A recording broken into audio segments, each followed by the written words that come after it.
Əgər sən də bakteriya məsələlərini həll etməkdə çətinlik çəkirsənsə, onda bu videonu sona kimi izlə.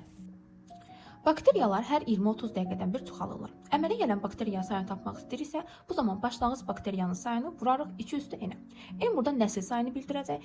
N bərabərdir vaxt, yəni dəqiqə ilə bölərik 20-30, 20-yə və ya 30-a.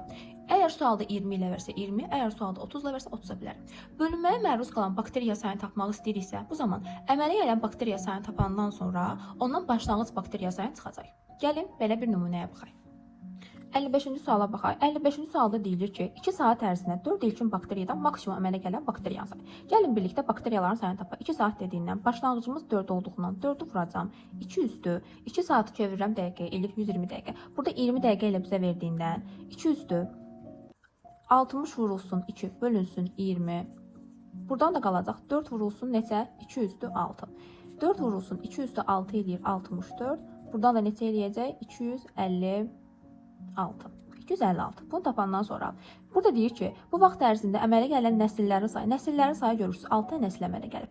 Nəsillərin sayından nə qədər çoxdur? 256 dənə bakteriya alındı. 256-dan 6-nı çıxıram, qalır 250. Bu qədər. Video faydalı oldusa bəyənməyi unutma. Hələlik.